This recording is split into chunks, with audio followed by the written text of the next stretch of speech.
Thank you so much for clicking on today's video here on our channel. Before we get into anything, I just want to ask you if you can smash that subscribe button, as well as all of our other notifications here on this channel, and check out our other content. And with that, we will see you in the video. What's going on, everybody? Welcome back to the Cantina Corner channel. Thank you for being here today. As you already got into the intro, we've already covered that, socials and all that good stuff. Do that. But today, we are getting into the Moon Knight. The Moon Knight. The Moon Knight. Thank you. Yes, the Moon Knight, the brand new series from Marvel. Obviously, we didn't do an episode 1 review.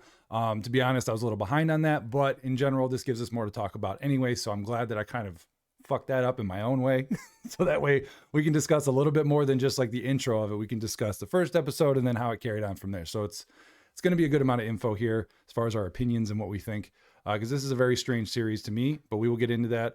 But sir, how are you doing? Cody? I'm doing pretty good. Can't complain, you know. Watch the second episode today, so I'm excited to get into this. I've got a lot of questions, a lot to talk about.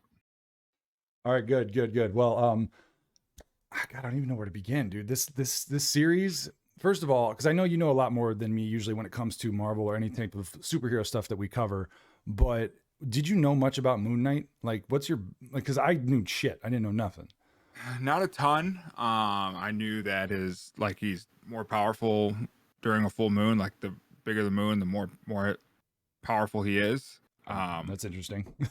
I knew his power came from an Egyptian god. I didn't know much. I honestly don't know much. This is like an off the wall. It's not an off the wall. It's a very popular character, like underground character. I would say like there's an A and B list. This is probably like a C list.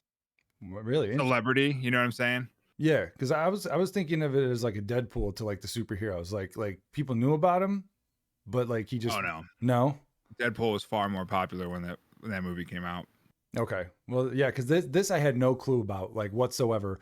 Like, I know you just mentioned the Egypt thing, which I know we're going to talk about. I had no idea this had anything to do with that. Like, yeah. I was just like, oh, maybe he's got magic powers like Doctor Strange. That's why like it wraps around him when he like puts his suit on and all that crap. I had no idea. So when I found that out, I was just like, yes, I'm in 100%. Which I know you're huge into Egyptian, history and mythology. And lore. The lore. So I know once I realized what it was going on, I'm like, oh, he's got to be in fucking Kid in a Candy Store right now with what they're talking about. Yeah, with some of it. I mean, yeah. We always talk. Still a comic. Oh, I know. It's a comic, but I remember early on in this channel, we used to do conspiracy theories or different things about history. And I know you and Nick were. I love Egypt. Yeah. So it's a cool setting to have this in, honestly. I knew nothing about this. Obviously, this stars Oscar Isaac. Yes, thank you, Oscar Isaac. I almost said there's two guys that I always get confused because they kind of remind me of each other. Oscar Isaac and Pedro Pascal. I always get those names crossed. Yeah.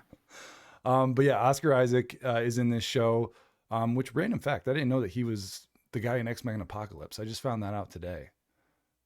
I don't even know if I saw that movie. I never saw it, but it was like a weird fun fact. Like I was like watching stuff about this and I'm like, he was the bad guy in Apocalypse. I guess I didn't realize with all that prosthetics on, but anyways, so I'm glad he's getting the reason I brought that up is I'm glad it seems like he's getting more justice when it comes to doing a superhero type of film. Because, or I won't say film, this is TV series as opposed to that film, but this is a lot of fun. Like I don't know how to feel about this because part of me, when I first started watching, said, I want this to be a movie. But then I'm also like, is that just me wanting to see it on the big screen because I'm enjoying it so much? I would be afraid that if it was a movie, we'd get less of it because we're getting, over a certain amount of episodes. I mean, I don't know how you feel about that. Do you think this is better as a TV series? Or would you actually like to see movies of this? Because I would love to see movies. I think he might have some involvement in movies, but I think this storyline can get confusing. So I feel like a TV show is better where you can flush out loose ends and stuff like that and have different episodes, different seasons, continue it on. I don't think it's a strong enough character to do a movie. I think this character is slightly stronger than Shang-Chi, but I don't want to get into why Shang-Chi was made, but Shang-Chi is not really a character strong enough to hold his own movie, but they did it anyway. It was solid. Yeah. Yeah, it was a good one, but it was another one. I would say it would be like a Shang-Chi style movie where it's like not the greatest movie, but it was enjoyable and fun to watch. So I think a Shang-Chi TV show probably would have done better. Yeah, yeah, that would be cool. That would be really cool. Who knows? They might do spinoffs later of all sorts of shit, like they did with Marvel and the What If Yeah, series and everything else. I'm sure they will. But I will say that right off the bat, Oscar Isaac's acting in this is incredible. Top notch. The amount of emotion and turmoil that he's able to convey, being basically a split personality, like almost three different ways, if you will. You know, Khonshu Yeah. being the Moon Knight god that is basically in control of everything. Khonshu. Um, he's kind of like the third person, even though he's not controlling him. He's one of the voices in his head. So the whole dynamic of like that split personality and the way that they're directing it is just so good. Like it is really good. I applaud how they're portraying everything. Like it's got a very dark, surreal feel. Like it made me stressed out watching him go through this shit, because every 5 minutes he would like throw his head back and do that thing, you know, where basically Mark was taking over, because you've got Steven, who's the main character. For anyone who hasn't seen the show yet, Steven's the main character. Oscar Isaac plays. Then you've got Mark, his split personality. Obviously, if you're watching a spoiler alert, you know what it is. It's been out for over a week, so I'm not going to apologize. But and then you've got Khonshu, who's the Moon Knight god, the Moon Knight Egyptian god, that also is in his head too. So there's just so much swirling around with this, and he does such a great job of like acting it out. Like I feel for the dude. Yeah. It stressed the shit out of me. Yeah, it's great, and I love the mirror effects when they have both characters talking to each other. It's beautiful. It reminds me of William Dafoe as the Green Goblin in Spider-Man 1. It's just brilliant. That's a great comparison. Yeah, I'm gonna be honest though. First episode, I was like, if Oscar Isaac wasn't in this wouldn't be that great. Was it just because of his acting? Yeah, it's because of his acting. I was like, he is holding this show together for me right now through episode 1. I'll agree with you there, because now that I'm thinking about it, because I didn't think of that, because I was just trying to like catch everything so we could talk about this. I know you're better at catching everything and still dissecting it at the same time. I can't fucking do that. But now that I'm thinking about it, yeah, I give you that, because most of it was pretty bland and pretty just like typical, like, the loner down out kind of guy getting pushed around by society, eventually becomes a superhero, like that old trope. Like I had that feel, and I will tell you, his boss, I hope she gets hers, man. I hate that bitch. I'm just saying, every time, like that's the one thing in the stereotype of that storyline. When that happens, I'm like, oh, I can't wait until that she gets retribution or something. And then as we've seen so far, nothing. And I'm like, okay, maybe they're just gonna let that go. But that pisses me off. I wanted him to like come in the suit and just be like, what's up? And just like, oh, you need this to inventory. Just beat her ass. Well, it's funny because when I saw how she was being, before I realized the fight scene in the bathroom that we'll get into at the museum, I was like, please let that be her. I was like, please just getting fucking pounded into the tile, but it wasn't. It was a jackal. Surprise. This is slipping my hand again, and I'm horrible with names. Who is the guy playing the villain? I know. Ethan Hawke. Okay, thank you. Because I know I've seen him in a lot of stuff. I looked up the name and I completely forgot. But I actually looked up an interview. He specifically, I guess, is kind of tailoring this character. I don't know, correct me if I'm wrong, if the character's always been like that, but he said he's tailoring him to more of like a prophet. Like he's one of those like crazy cult leaders. I guess he said that was kind of his take on it. Yeah, I could see that. Would you definitely get that vibe watching the show? Yeah, he said that was the route he kind of wanted to take. And the opening scene, episode 1 with him, with the glass and the putting the shoes on, holy shit. Yeah, that was weird. I was like, okay. I was like, all right, we're already establishing that this guy's a fucking Looney Tune. Yeah. And then the one thing I love is that even when you saw him walking later on that glass, they still had the sound there. Even though he's walking through town, they made sure to make that a point that like he still got that in his fucking shoes. Weirdo. Real big weirdo. Yeah. Did you know anything about his? Because I know you said you not a fucking thing. Okay. Yeah. Not a damn thing. How do you feel about his portrayal of like being that type of person? Is it believable? Because I'm shaky on it a little bit. Yes and no. I mean, I love the judgment thing, the tattoo, and like how the cane like serves judgment. Then you could die even for something you haven't done yet, but could do in the future. I love that dynamic. Yeah, it's very interesting. And the first time he explained it, I was like, this is Minority Report. I was like, with Tom Cruise. Yeah. I was like, that's the same vibe I was getting, which I wasn't mad about because I'm assuming there was something in Egyptian lore that has something to do with that, where that was like a thing back in the day, maybe. Um, but it is very interesting because like you see him with all those people, and you know he says you're brave for coming up here. The guy's a good guy. He's like, okay, you're good. And then the old woman, which I thought was interesting. The young guy comes up, he's good. The old woman, it's like, what, what is she gonna do? Hey, you never know. Sneaky bitch, man. She's a sneaky bitch. Looks like the innocent old lady. And she'll stab you right when you turn around. I was like, what is, like, is she getting like killed because she stole some Werther's originals later on in life? Yeah. You never know, dude. You never know.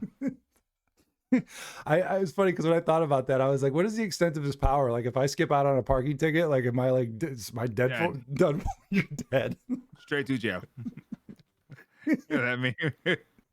He's like, you cook chicken too much, straight to jail. Undercook, straight to jail. Believe it or not, straight to jail. Yeah. Like, what was it? There's so many stupid ones he said. Also jail. Yeah. Wasn't that the show Portland or whatever it was? I forget. Yeah, I can't remember the guy's name. He's from SNL. He's been in a lot of shit. I always remembered him from not to get too off track, but Eurotrip, where he was the Miscusi guy. Yeah. That's where I first saw him. Miscusi. Documentary? Yeah. So many good comedy references. God, I lost my track here. Okay, so the loony guy, yeah, with the judgment and everything like that. Yep.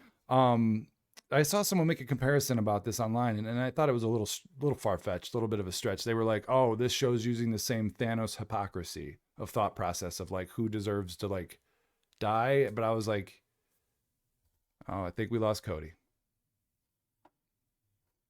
I think we might have lost Cody." Well, anyways, so I love the dynamic between, you know, who deserves to die, but I thought it was a bit of a stretch when it came to whatchamacallit. Oh, we're getting Cody back. Cody. Hello? Hey, there he is. Disconnected. I don't know what happened. It's all good. I was NSA, they're onto us. Yeah, they're onto us. This is YouTube like silencing us. We're being canceled right now. We're being canceled. Shit. What? I don't think the only reason we get canceled is because I suck. I'm drinking a Bang. Yeah, Bang booze. But I don't know what that was. I don't know. I was trying to keep it going, but honestly, I was fucking up pretty bad. So you'll get to see that later. All right. Can't wait to edit that out. Yeah. Well, if you're coming in now, I edited it out. So there you go. Beautiful. Beautiful. It's the magic of technology. But I love the dynamic, like I was saying, of who gets to live or die. But I thought the hypocrisy thing where they said it was the Thanos type of thinking, I thought that was a bit of a stretch. Yeah, it is a bit of a stretch because Thanos doesn't really care what anyone individually is thinking. He just thinks he's doing the best for humanity without their opinion. Yeah. He thinks that he's the righteous one that has to liberate everyone else, no matter what anybody else says. So I mean, it's slightly different. Yeah, it's slightly different. Different, but same. Like same, but different. Like that's how it feels because you're like, I get what they're getting at, you know. Because sometimes maybe good, sometimes maybe shit. Yeah. He's like, because that's the catchphrase he says. He's like, I'm sorry you won't be alive to see what we will build. Yeah. And it's basically like you don't have a choice, you know. So I get what they're getting at, but I think it's totally opposite things. And I think that's just for headlines. Because this story is typical but untypical, and I love the character. Oscar Isaac's doing a fantastic job. What do you think of the God? I don't even know. Like, what's the biggest thing in the show that's really gotten it for you? Because I know you said it was Oscar Isaac. What really changed that for you? I mean, yeah, the way Oscar Isaac is acting in such a way where he is creating a definitive difference between the characters that he's playing. Like, you can tell facially who's in control when they're in control, who's talking at what time. the voice at which he's talking. He's got accent, then he doesn't have an accent. So Oscar Isaac is holding this together. I will say, in the second episode when he was fighting the jackal and Steven finally does give up the power to Mark, and you see the difference in the way they use the power of Moon Knight, and the suit was was a sweet thing when they were like, "Oh, call on the power of the suit," and he's literally just in like a suit.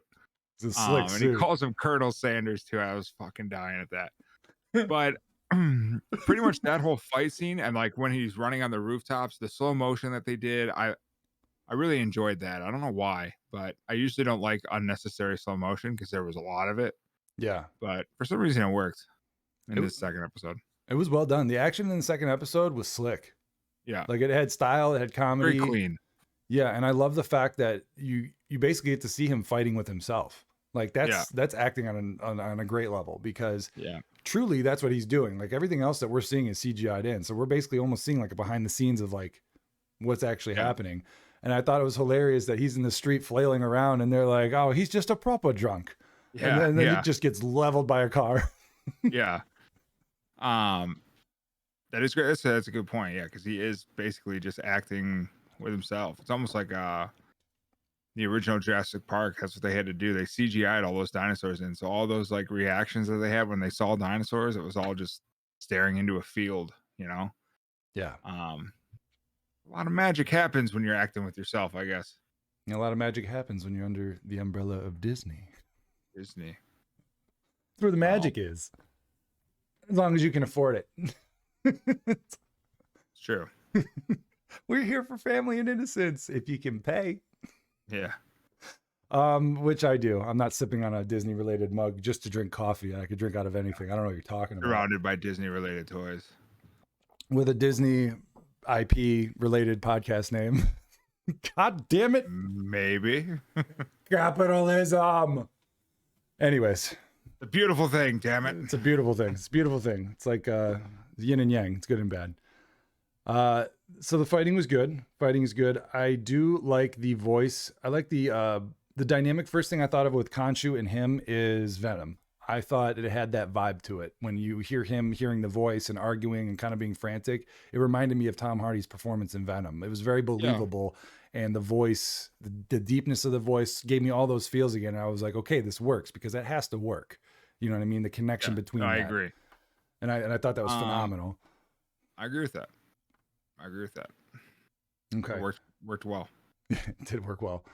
And then obviously towards the end of this episode, we get him in finally what we can assume is Egypt, which I did know. Cairo. Yeah, Cairo. Cairo. Thank you. It is Egypt. I'm just, being dumb. Details matter. Details matter. Details, please. Like in Captain America Winter Soldier, they reference Cairo. Oh, do they? Oh. Little tip of the hat there. Not to me, to the TikTok I saw before we did this. I just happened to be wasting my time. Yeah. And learn something. That's cool. I mean, obviously they've always done a good enough job of connecting things or throwing things so that you can be like, oh, Easter egg this or that or whatever. I mean, they're very well versed in making sure all this melds together. Unlike Morbius, which I don't even know if I'm going to go see from what I'm hearing. I'm going to see it tomorrow. I've heard it's better than the reviews that got out of the gate. Yeah, I'm sure it's not trash. I know people are upset, but obviously the end credits I've heard is what ruins the entire thing. Well, that's always easily replaced, I guess. Shocker. Jared Leto, it's bad. What? I don't know. I've heard he's good. I've heard him and Matt Smith are like the best thing in the film. We'll have to see. I mean, I like Jared Leto's acting personally, but that's just me. I mean, it depends on what he has to work with. You just talked shit about him 2 seconds ago. What do you mean? No, I'm talking about the fact of what people are saying. That's what they were saying. Like everyone was like, "Oh, he's bad." What? Like I never saw that coming. It's like, shut up. Yeah. So what do you think this show is going to do in episode 3? Because I don't want to dive too much into all the little details because these videos sometimes get way too long. So no, I agree.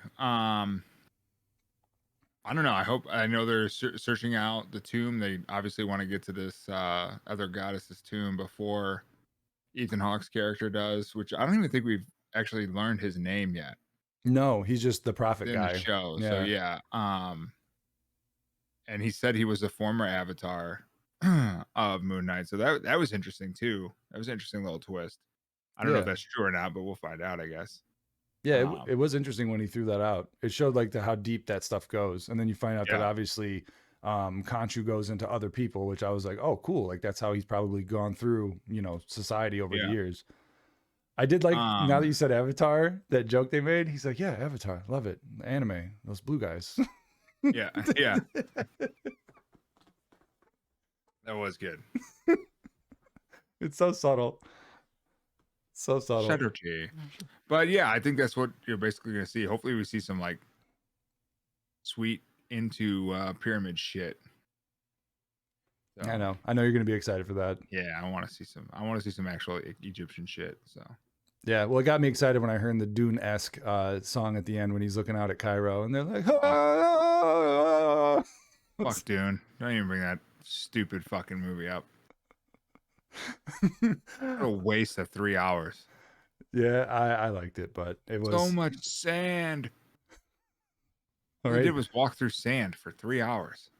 I'm sorry, there was a fucking 5-minute fight during the 3-hour movie. I know. Well, you can watch Where our two badass actors died. if you want to hear our opinions on that, you can go watch the Dune review because we extensively went over our thoughts on that. But yeah, that'll pretty much wrap it up for Moon Knight. Obviously, there's a lot more that happened in those episodes. I don't want to, dive too much into all of it. Obviously, you guys can go see it for yourselves. It's on Disney Plus. If you don't have Disney Plus, you can sign up for a free trial and give it a shot. At least watch 1 or 2 episodes. If you sign up now, you get 2 episodes. If you wait until the show's over, you can burn it all within a week. It's up to you. But either way, there's no excuse you shouldn't be watching it. It's a fantastic show. Oscar Isaac's killing it. Disney's got another good Marvel IP on their hands.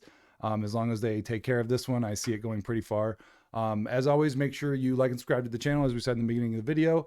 But other than that, we will catch you fuckers next time. Get out of here.